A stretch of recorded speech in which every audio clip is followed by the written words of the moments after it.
Nos vídeos anteriores eu falei sobre a Fraternidade Branca, depois do Comando Intergaláctico e Interplanetário, e agora é a hora de falar do terceiro pilar das hierarquias, os Devas.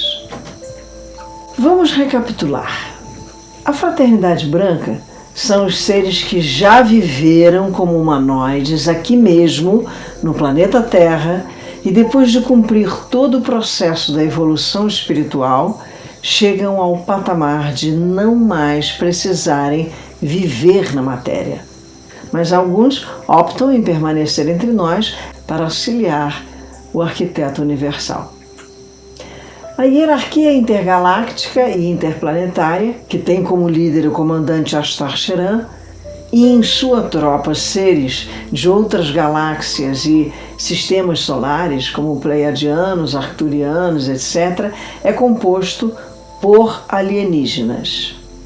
Já os Devas jamais encarnaram como humanoides e nem são alienígenas.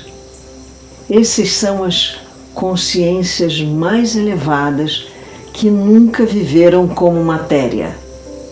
Já ocupam um lugar mais sublime desde que sua energia foi criada. São seres celestiais. Daí podemos perceber que os três pilares são ocupados por três espécies distintas a serviço do Criador, para que as missões do plano divino sejam executadas de forma perfeita. Para usar a palavra de maneira adjetiva, Deva é divino, glorioso, resplandecente, celeste. Os Devas são os reis do firmamento. Devakan, no Tibete, é a morada dos deuses. E em sânscrito, Devastan é residência dos deuses. Os Devas podem ser entendidos de diversas formas, dependendo da cultura local. Mas, fundamentalmente, são mais cultuados no Oriente. Para os hindus, os Devas são o mesmo que anjos e arcanjos para os cristãos. E também os deuses que controlam a natureza. E na teosofia, também os Devas estão por trás da natureza. Aí pode-se entender a importância do respeito à natureza, pois ali vivem deuses, que ali estão para auxiliar os humanos em sua jornada de evolução espiritual, donde se conclui que aqueles que insistem na destruição da natureza estão, na verdade, se distanciando e muito do seu processo evolutivo. Os Devas, apesar de terem como morada oficial o céu inferior, eles transitam nos três mundos. Na verdade, eles habitam os três mundos, ou os três planos superiores ao nosso. Segundo Madame Blavatsky, são 33 grupos, ou mesmo 332 milhões deles, habitando os três mundos, o físico, o astral e o céu inferior. Eles atuam de diversas formas em cada um desses mundos. Aqui não se fala de política, então eu deixo bem claro que os três mundos a que me refiro são os espirituais, e não os três grupos de mundo criados durante a Guerra Fria, que denominava que o primeiro grupo eram as superpotências, como a norte-americana. O segundo grupo, os países que se alinhavam totalmente à esquerda, como a União Soviética.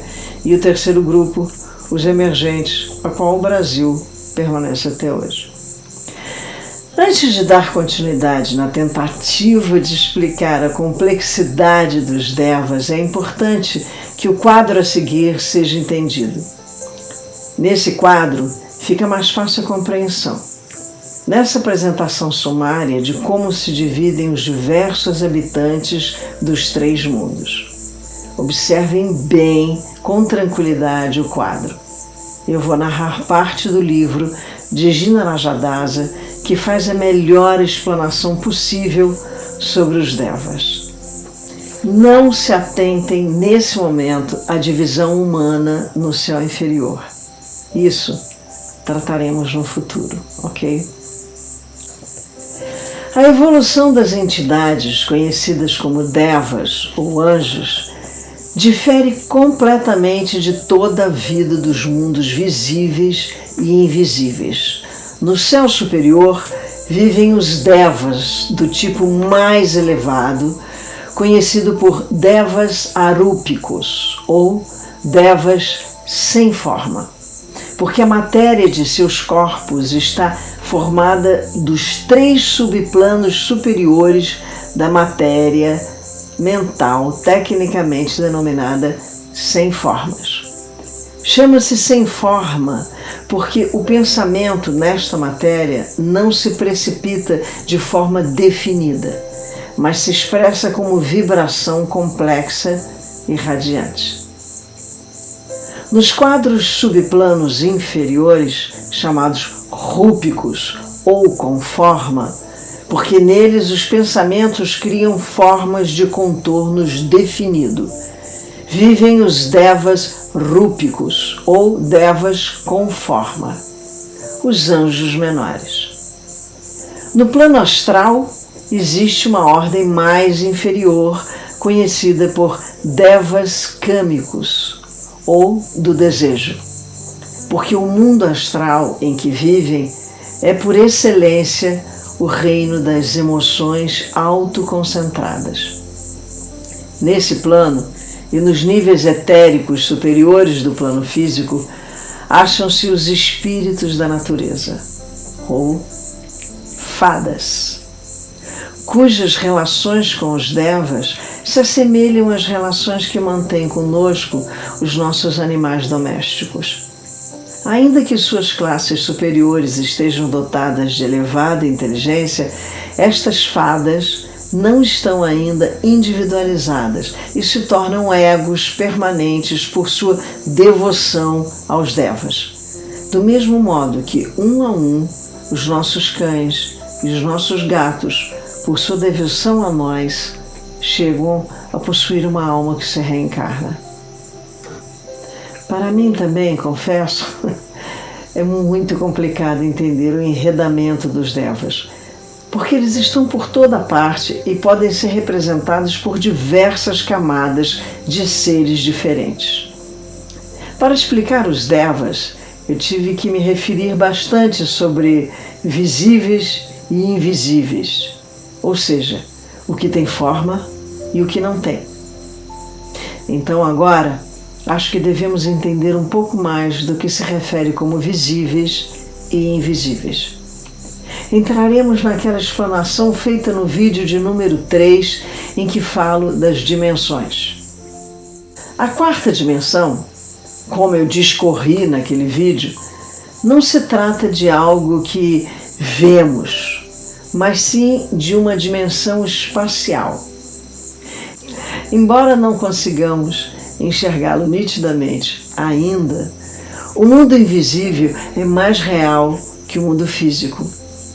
Quando passamos a enxergar a dimensão espacial, o mundo da Terra, das casas, dos objetos, do mundo dos humanos, de tudo que nossa mente passa a criar ou aprende a enxergar, o que é criado com nomenclaturas comuns a todos a partir de uma educação voltada para o físico, podemos entender que estávamos aprisionados numa total ilusão.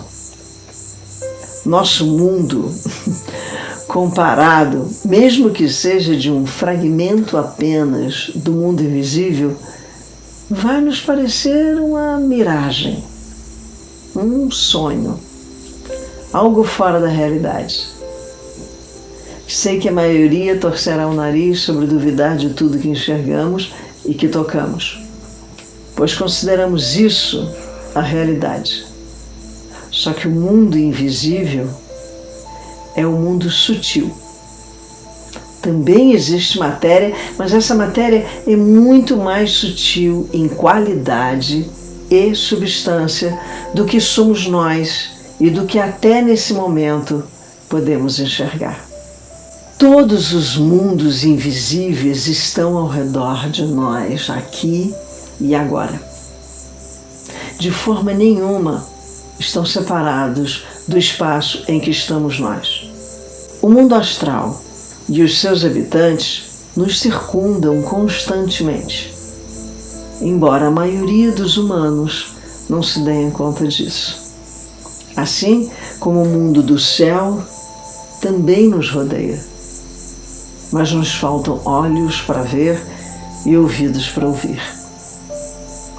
Então, temos que pensar: como podem existir nas nossas cidades, bairros, ruas e até mesmo casas outros mundos que dividem o mesmo espaço?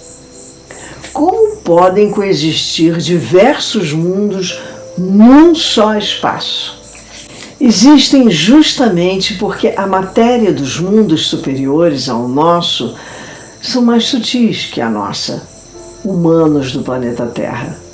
A nossa matéria é densa, mas basta nos lembrarmos que aqui mesmo convivemos com 3 matérias do nosso mundo inferior, que são muito diferentes entre si, como o sólido, o líquido e o gasoso. E se colocarmos em termos de comparação, sendo o sólido o físico, o líquido o astral e o gasoso o mental, ficará mais fácil a compreensão de que diferentes tipos de matéria podem sim coexistir no mesmo espaço. Portanto, estamos aqui, a maioria de nós, em corpo físico e absolutamente limitados. Cegos, não enxergando as fadas, duendes, silfos, outros seres intergalácticos, nossos entes queridos que se foram da forma física e assim por diante. E isso é o que a 5ª dimensão pode nos trazer se estivermos dispostos a abrir os olhos, enxergar além da nossa prisão densa, fisicamente densa. Minha sugestão é que passemos a pensar mais nisso, em todos os mundos que nos cercam, de todas as possibilidades de existência de outros seres. Pensando assim, vamos aos poucos nos habituando a entrar numa outra esfera, outra frequência, nos prepararmos para receber a 5ª dimensão com mais consciência, autoconhecimento e amor. Espero que possamos seguir juntos nesse estudo e aproveito para novamente reafirmar a importância de seguirem os vídeos na ordem que foram feitos, pois eles estão e são interligados e obedecem uma cronologia para um melhor entendimento. Eu agradeço a companhia de todos vocês. Namastê.